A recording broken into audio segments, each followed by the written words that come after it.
Zaheer Khan, Dinesh Karthik and I could start a new courier company. We deliver the good news well ahead of time. Australia scheduled out for 188 only. Who would have thought on a pitch like this, where there was talk of 300 plus easily for Australia? They were cruising at 120 for 2 at one stage. At the end of 20 overs, it was 129. They finished with 188 all out, 3 apiece for Mohammad Shami and Mohammad Siraj. And I've got to go to the fast bowler in the studio.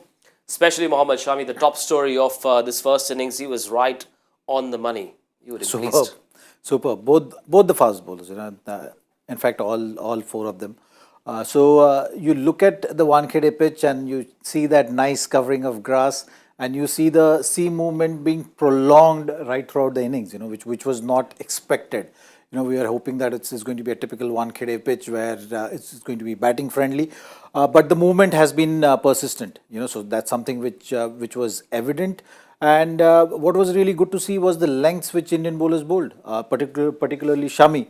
The lengths which he was bowling was very consistent, more of a test match length. Looking to get the ball up there, and every time a fast bowler has been able to get the ball up to the batsman, he's been troubling and he's been getting some movement out.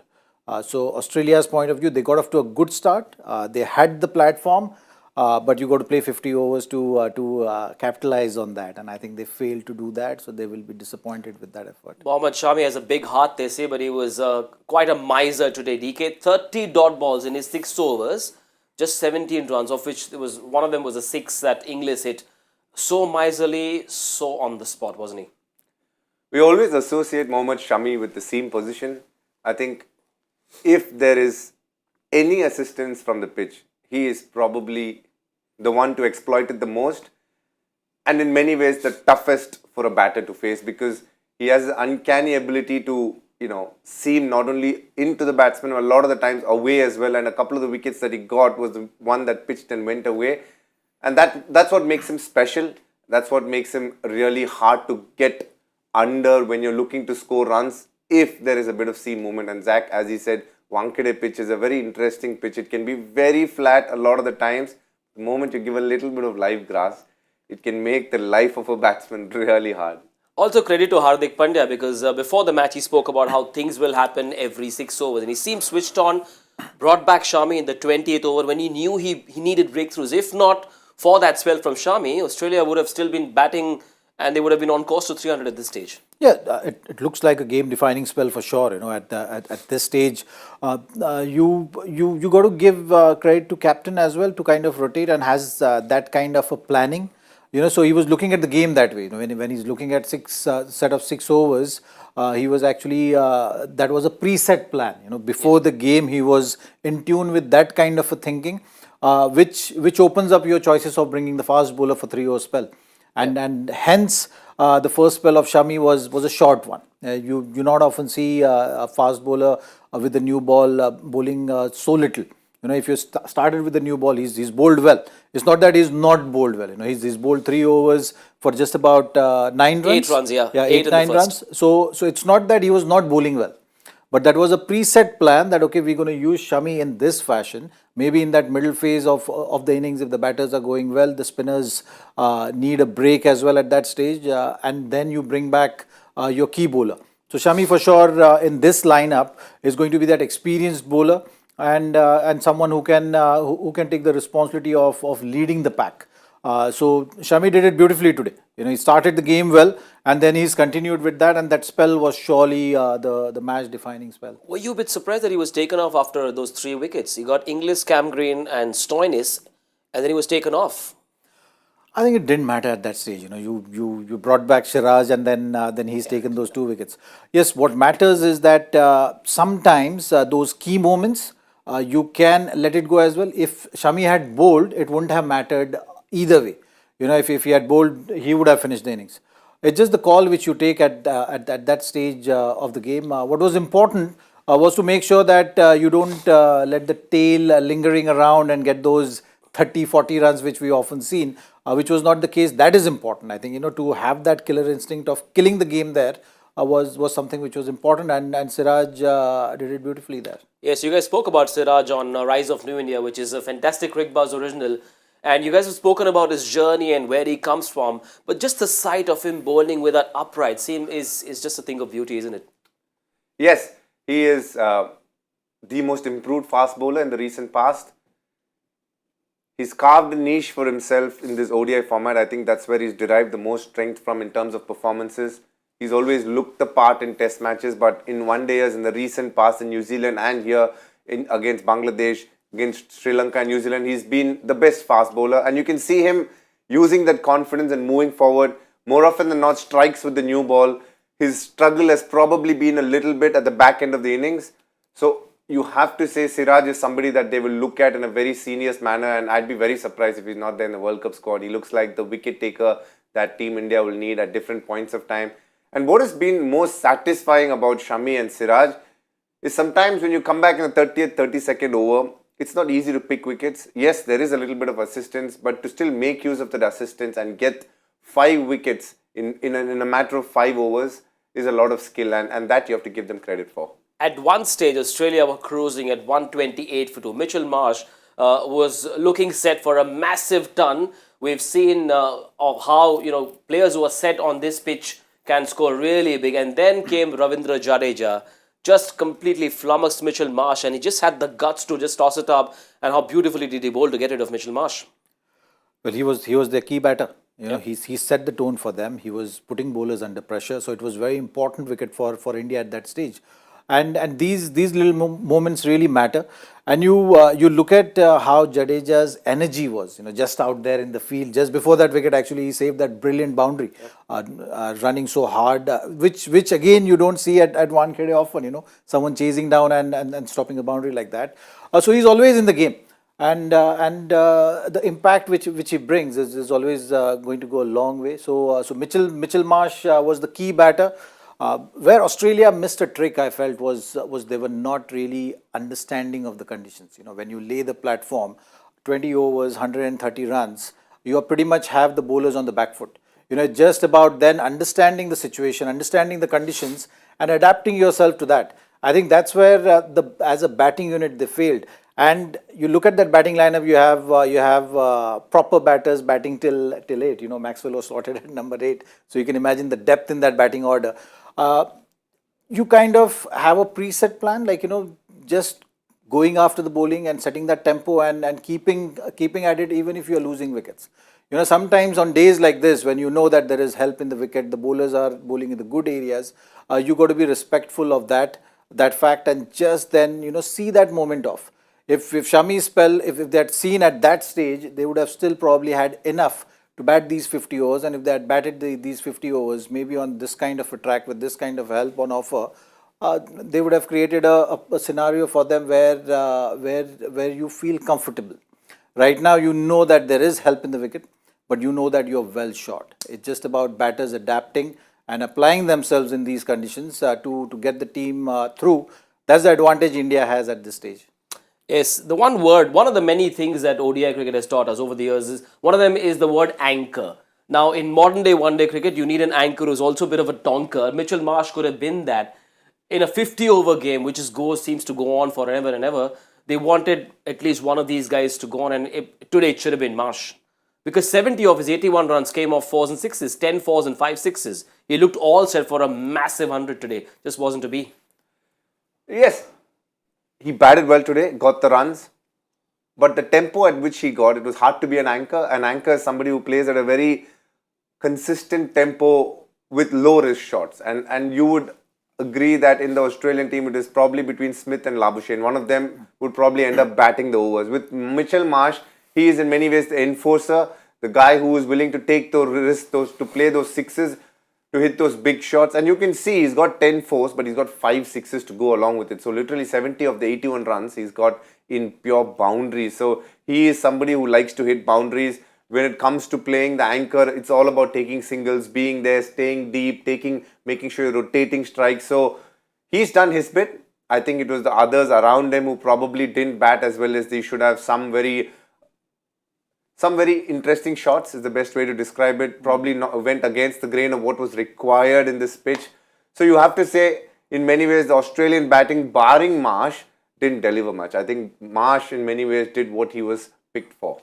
Stoinis hit 8, and you look at this batting card and you say, hang on. If you're Australia, you think Stoinis hit 8 and we've just managed to score 188. How do you sum up this? It's a bizarre batting performance, isn't it? Yeah, just Mitchell Marsh was there to take the game to the opposition. Other than that, people were getting start and then they were not really capitalizing on that. Smith and Labuschagne, Inglis also was one of them who actually got the start. When you score 15-20 runs in this format, you expected them to go on to get a big one. Which Marsh did his role beautifully. He kept his intent going, and that's the trick which Australian batters missed, I felt. It's just about understanding the situation and playing the game, staying with the game. I think, the planning happens before the game, but once you are in the game, you got to move with the game. They failed to do that. They failed to understand and respect the conditions. Respect the conditions when the bowlers are on top, and that is what has cost them to be in this situation. Inglis ahead of your top 3 all-rounders, Green, Maxwell and Stoinis. Made sense? It's understandable. Inglis has got a lot of runs in the recently concluded domestic one-day tournament held in Australia. He's got a couple of hundreds. He's probably one of the highest run getters in the tournament, had a good big bash. So he's coming at the back of a lot of tall scores. And also he's replaced Alex Carey, who bats at number 5. So it's understandable that they want to get him right there where an Alex Carey would be. So the others are batting at positions where they are used to. But also batting deep can be a bit of a mirage. It feels like it exists and you feel very comfortable. A lot of the times it needn't be true. You end up playing far more aggressively than what the situation is needed, or you take a risk when you probably can choose not to because you feel there are a lot of batters left. In this case, could they have gone for the extra fast bowling option? Then who would they leave out? That's a question they will ponder about. But you do feel that even though such a long batting lineup existed, the moment a couple of wickets fell to a spell in which was hard to play but not the hardest, people just gave in easily. They were just still playing those shots which didn't give the feeling that they wanted to take the game deep or bat deep, maybe 240, maybe 250. It didn't come to their minds. They were like, if I see a ball that I know I can hit, I'm going to go after it. And that is the difference between being clever and being aggressive.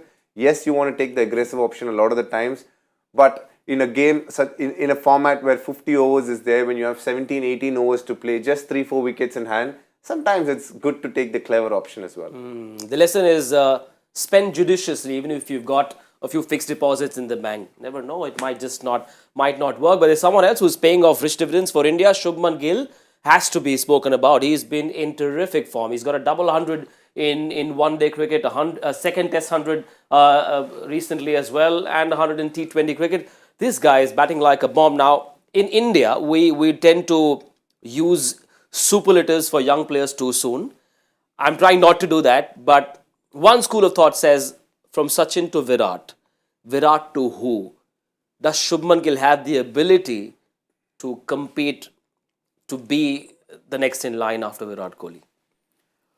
Well, he's got those milestones in place for him. The names which you're taking, when you talk about Sachin, when you're talking about Virat, every batter in our country would be wanting to emulate those kind of feats, those kind of milestones. So Shubman Gill, I'm sure, is thinking about it, and so is the other batters who are there right now waiting for the chance. He's ahead right now, and when you're looking at those numbers, you're looking at 150 and 300s in the last 6 innings. So that's the kind of numbers you want to see, and when you're able to convert those good starts into hundreds, you will see those kind of numbers falling as he progresses in his career. But in terms of comparing him right away with the stalwarts, it's still early, I would say. It's a good start. He's shown those glimpses, but it's not easy. It's not easy for only one simple fact that you have to do these things day in, day out. And it's a long career you're talking about. So when the expectations are like that, it can either add extra pressure to you, or it will make you more responsible. It will challenge you in a good way. And those kind of processes should start flowing. So we'll have to wait and see how Shubman reacts to these kind of comparisons.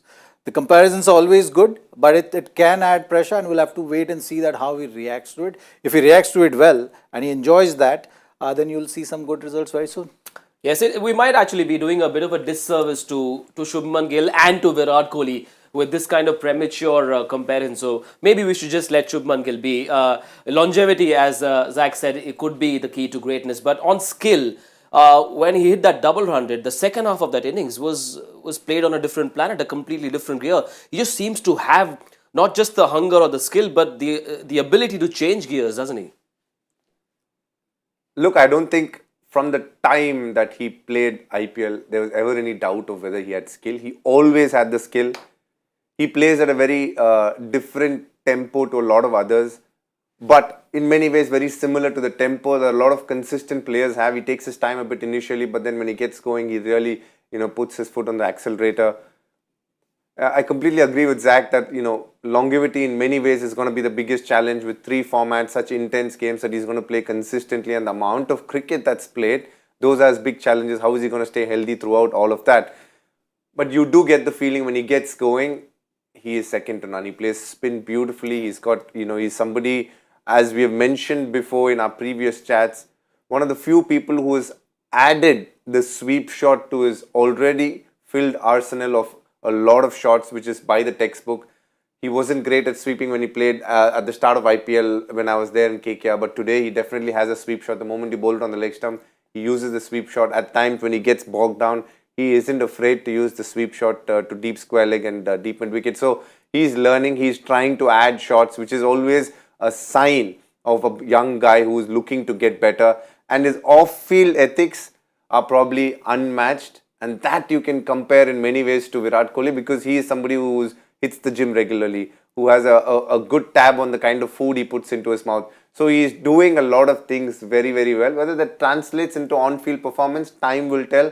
But he's got a fantabulous start in the last year. Yes, he's going to be a subject of study and discussion on a million cricket shows in the years to come. And for the sake of Indian cricket, we hope he delivers. On the other hand, his opening partner, Ishan Kishan, must make merry while the captain is away attending his brother-in-law's wedding, because a chance to open for India is going to be rare. I know he's competing for a spot in the World Cup lineup where he may not get to open. This is his big chance.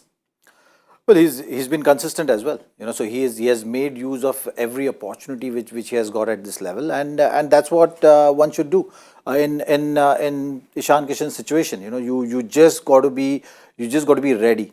It's not going to be consistent opportunities, but whenever you get it, you got to keep on proving yourself. And when we're talking about Indian cricket, these are the things we talk about right now, isn't it? You have such a huge talent pool that whoever is getting that opportunity has to make it count. Your chances are also going to be limited because of that added pressure. Till the time you don't cement your place, or till the time you don't get to that level where you say that, okay, now this one is a regular feature and you can't really think of the team without putting him in the playing 11, that's when you get that extra cushion, which we've seen with big players as well.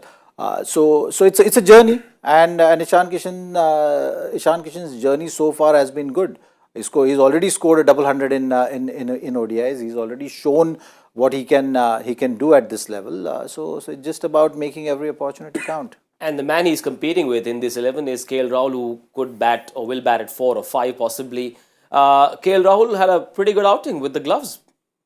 I think he had a terrific outing with the gloves. I think the way he was able to take a couple of down the leg side, wildly thrown balls by the bowlers at the start gave him the confidence. But then what was beautiful post that was when the spinners bowled. Jadeja was wearing his pace, the kind of close ones between the stump and the bat. A lot of times it just came really quick. His hands were in great positions. He's very fresh right now in his mind as a keeper. I think he's very excited to keep as well, which generally adds a lot to your consistency in terms of how you look at from where the ball is coming. Because when you keep a lot, you sometimes get into auto mode. You just take it by default. You just assume your hands will be in certain positions. But when you're new, you're fresh, you are concentrating consistently, watching the release, watching the seam of the ball. And he was doing all the prerequisites that a keeper will need. And hence, that great catch of Steven Smith. But what for me as a keeper, when I looked at him, is consistency of glove positioning, irrespective of where the ball was. And what I mean by that is, a lot of times, 90% of the times when the match is on, the batsman will end up playing the ball. But as a keeper, you have to have your hands in the right position in case he misses the ball. And that's what keeping is all about. And for that, 100 marks to KL Rahul with where his positioning was very, very good. Not too sure if he will get a chance to bat because, of course, India are hoping that Shubman Gill, Ishan Kishan and Virat Kohli at 1 to 3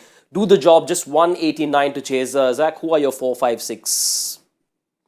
There's Surya, there is Hardik and there is Kale. I hope the 4, 5, 6 is not required today. So that's the way you got to approach it. I think, you want to just consolidate at the top. 4, 5, 6 is something I think is going to be dependent on the situation. You'll see someone like Ravindra Jadeja being used as a floater as well. So that is something which I'm expecting tactically, only because of all right-hander middle order. So that is going to be a conscious effort from the team management. It should be. That will be a good tactical ploy if you want to just break that rhythm in the middle by adding a left-hander. Surya is searching for momentum in this format, especially. He's been a far cry in this format as compared to T20s. Would you say, listen, small total to chase, send him up at 4? Or would you say KL at 4? I think he is the nominated number 4. And I say that because he is a replacement to Shreyas Iyer. So he will definitely bat at 4. 4 is where he bats for Team India in T20s as well. As a world-class batsman. Just a couple of one-day matches that he's failed here and there, maybe a little more, doesn't deny the fact that even today, easily one of the best white ball players in the world, and by a distance at that. So, if he doesn't find a place in the starting 11 of Team India, then we bloody well should win that World Cup, because if you're able to have a skill set where you're able to keep Surya Kumar out of the 11, then it needs to be a top-notch batting order, and which we are. I think when we put up scores of 3-0 consistently against team which tore us, which tells us that, we're a solid team, but Surya is just world-class. Right, just 188 in the kitty for Australia, and that means Mitchell Starc will be steaming in with that wide ball. We'll be searching for that length that Mohammad Shami hit so well. Right-left combination at the top for India. Zach, do nothing different, just look to be positive? Or would you say one guy has the license to thrill here on this pitch? I think they'll approach in a typical Indian batting fashion. You've not seen too much aggression from Indian openers, especially in this format. 50-over format, they've been approaching in a very methodical manner, wherein you make sure that you consolidate at the top, not to lose any wicket at that stage. Even if you have 40 runs in the first 10 overs, you can always capitalize. So I think that kind of approach will be there. You don't want to take the extra risk right in the first 10 overs. You can just have your option very clear in your head. That's the kind of approach you will see from both the batters, I feel, and left hand, right hand combination always helps. So that is something which we'll have to wait and see, and Mitchell Starc factor is going to come into play. Let's pull out the Australia bowling lineup and see where they can trouble the Indian top order. Kohli, of course, at 3 is chase master. But DK, against a bowling lineup like this, where Zampa, has had success against the top Indian batters, he's troubled Kohli as well. Sean Abbott, a right-arm seamer, Stoinis can bowl, Maxwell will as well, Cameron Green too. But do these options inspire enough confidence for Captain Steve Smith to say, listen, we can defend 188? And is this a tricky total to chase? Can it be a tricky total to chase? Definitely not the bowling lineup they would like. We're talking about Josh Hazlewood, Pat Cummins. These are serious bowlers. On these conditions where there's a bit of seam movement, they would have been a handful. So I don't see this bowling attack in any way troubling India. I think they're very comfortably placed. If you look at the bowling attack, bowler by bowler, Mitchell Starc, yes, he is probably the one who, if he gives a couple of wickets up front, maybe they'll feel the heat as Team India. But other than that, Sean Abbott, he is good, but I don't think he is the one that you need to worry so much. Then you have Marcus Stoinis. In all fairness to him, I think he is somebody who's looked at to bowl between 10 and 40 a lot more. Not the one who picks wickets, but keeps runs tight. Cameron Green did well in the test matches as well, bowls a heavy ball, can seam it because of these conditions. He will be a handful. Zampa has been their best bowler in many ways over a period of time. But if you ask me, is that a total that Stephen Smith will feel enough with this bowling lineup? No, definitely not. And to answer your other question, is it a tricky chase for India? Not at all. I think 188 is not tricky. 240, 250 could have been tricky. 188 is pushing it. I think India will be there comfortably. Mitchell Marsh scored 81 of Australia's 188. 3 apiece for Shami and Siraj, 2 for Jadeja on his ODI comeback. In this first innings, Shami the fast bowler and KL Rahul the keeper had a great outing. Zach the fast bowler DK the keeper did not with their prediction game. All of us got it wrong. Good that we got it wrong. Yeah, good that we got it wrong. But the other thing that I need to predict, need you guys to predict is what time are we going home? Well, it depends completely on Shubman Gill. If he's in mood, we can leave pretty early.